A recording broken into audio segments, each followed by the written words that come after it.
अब आते हैं अपने देश पर, अपना प्यारा भारत। क्या सोचता है भारत सुरक्षा के बारे में? सुरक्षा की भारत की रणनीति क्या है, आइए जानते हैं और समझते हैं। भारत सुरक्षा की रणनीतियां। भारत को पारंपरिक और अपारंपरिक खतरों का सामना करना पड़ा है। ये खतरे सीमा के अंदर से भी उभरे और बाहर से भी। भारत की सुरक्षा नीति के 4 बड़े घटक हैं और अलग अलग वक्त में इन्हीं घटकों के हेर फेर से सुरक्षा की रणनीति बनाई गई है। सुरक्षा का पहला घटक रहा सैन्य क्षमता को मजबूत करना, क्योंकि भारत पर पड़ोसी देशों से हमले होते रहे हैं। पाकिस्तान ने 1947, 48, 1965, 1971 तथा 1999 में और चीन ने सन 1962 में भारत पर हमला किया। दक्षिण एशियाई इलाके में भारत के चारों तरफ परमाणु हथियारों से लैस देश हैं। ऐसे में भारत के परमाणु परीक्षण करने के फैसले 1998 को उचित ठहराते हुए भारत सरकार ने राष्ट्रीय सुरक्षा का तर्क दिया था।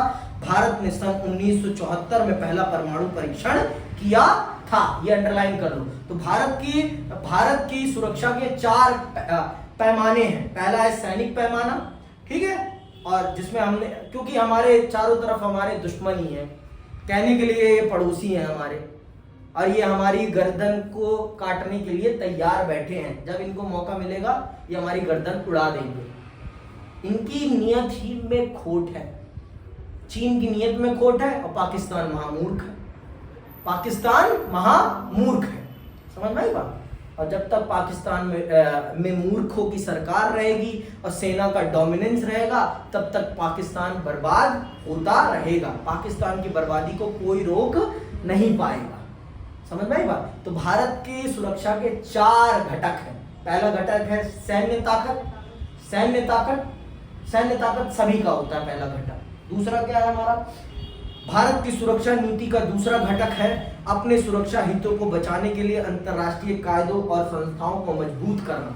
तो दूसरा घटक है भारत की सुरक्षा का कि अंतर्राष्ट्रीय बिरादरी में एक अपनी अलग पैठ बनाना और अंतर्राष्ट्रीय संगठनों को मजबूत करना, जिससे कि विश्व में शांति की बात अच्छे से रखी जा सके और विश्व को यह समझाया जा सके कि युद्ध के मैदान में कभी भी समस्या का समाधान नहीं हो सकता। हमेशा समस्या का समाधान युद्ध के मैदान पे नहीं, बातचीत की टेबल पर होगा। समस्या का समाधान सदैव बातचीत के टेबल पर होगा। कितनी भी बड़ी समस्या क्यों ना हो, हर समस्या का एक समाधान बातचीत की टेबल। समझ में आई बात?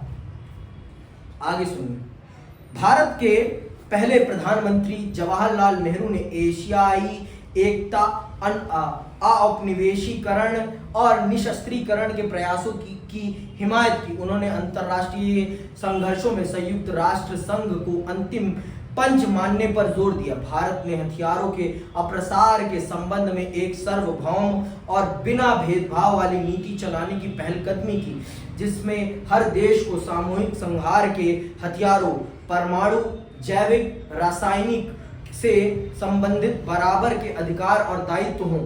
भारत ने नव अंतर्राष्ट्रीय आर्थिक व्यवस्था की मांग उठाई और सबसे बड़ी बात यह कि 2 महाशक्तियों की खेमेबाजी से अलग उसने गुट निरपेक्ष के रूप में विश्व शांति का तीसरा विकल्प सामने रखा। भारत उन 160 देशों में शामिल है जिन्होंने 1967 के क्योटो प्रोटोकॉल पर हस्ताक्षर किए। क्योटो प्रोटोकॉल में वैश्विक ताप वृद्धि पर काबू रखने के लिए ग्रीन हाउस गैसेस के उत्सर्जन को कम करने के संबंध में दिशा निर्देश बताए गए हैं। सहयोग मूलक सुरक्षा की पहलकदमियों के समर्थन में भारत ने अपनी सेना संयुक्त राष्ट्र संघ के शांति बहाली के मिशनों में भेजी है। भारत मतलब हर वो प्रयास कर रहा है जिससे कि विश्व का अंतरराष्ट्रीय संगठन मजबूत हो और विश्व बिरादरी शांति की तरफ जा सके, और इस पृथ्वी को बचाने के लिए जो संभव हो सके भारत उसमें मदद करने के लिए तैयार है। लेकिन भाई एक के करने से कुछ नहीं होगा। ये समस्या ही ऐसी है कि इसमें सबको इन्वॉल्व होना पड़ेगा।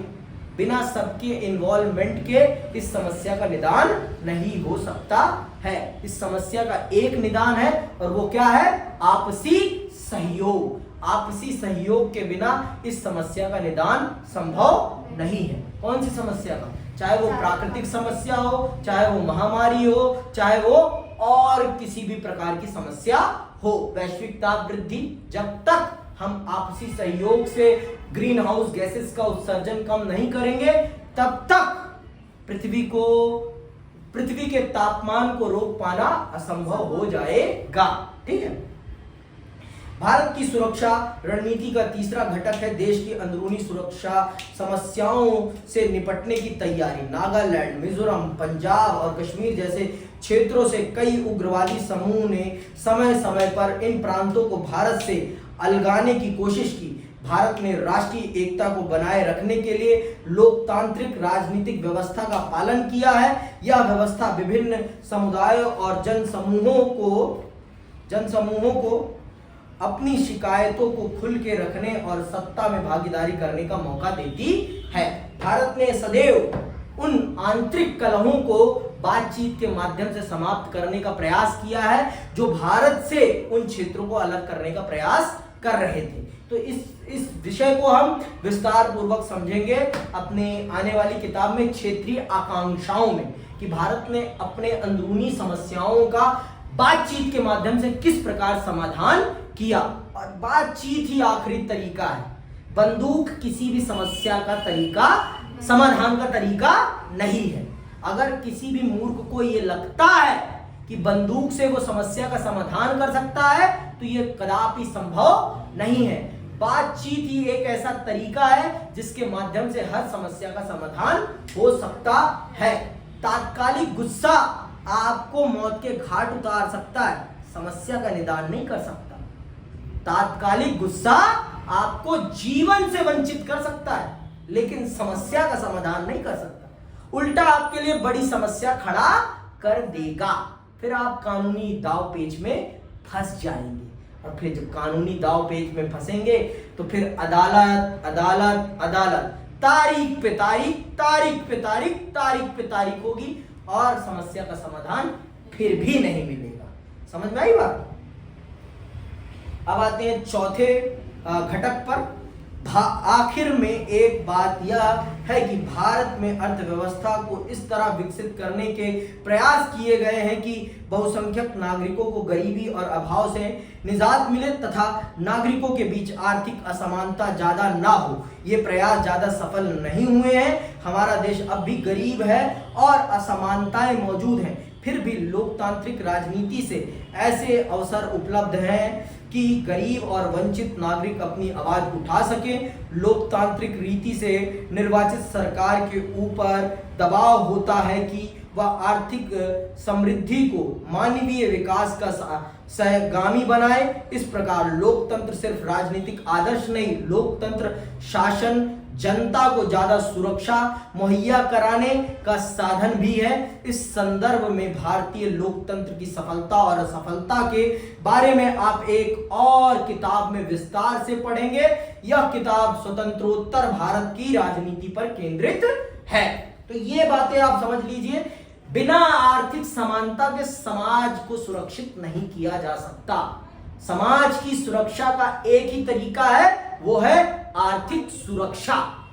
जिस दिन आप आर्थिक तौर पर सुरक्षित हो जाएंगे, आपके अंदर सारे के सारे जो विद्रोह है अपने आप समाप्त हो जाएंगे। अरे जब आपको मूलभूत चीजें मिलने लगेंगी तो आप विद्रोह करोगे अपनी सरकार का? कभी नहीं करोगे। इंसान की प्राथमिक जरूरत क्या है? रोटी, कपड़ा, मकान, अच्छा घर और शिक्षा।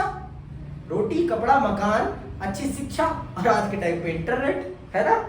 बस इतनी जरूरत है, इससे ज्यादा किसी को कुछ नहीं चाहिए। इतनी जिसकी पूरी होती रहेगी वो कभी भी सरकार का विरोध नहीं करेगा। और जहां इन चीजों की कमी रहेगी वहां पर आतंकवादी भी पैदा होंगे, वहां अपराधी भी पैदा होंगे, वहीं क्रांतिकारी भी पैदा होंगे। समझ में आई बात? और इसी के साथ यह अध्याय आपका समाप्त होता है और मैं आपसे विदा लेता हूं। जय हिंद, जय भारत।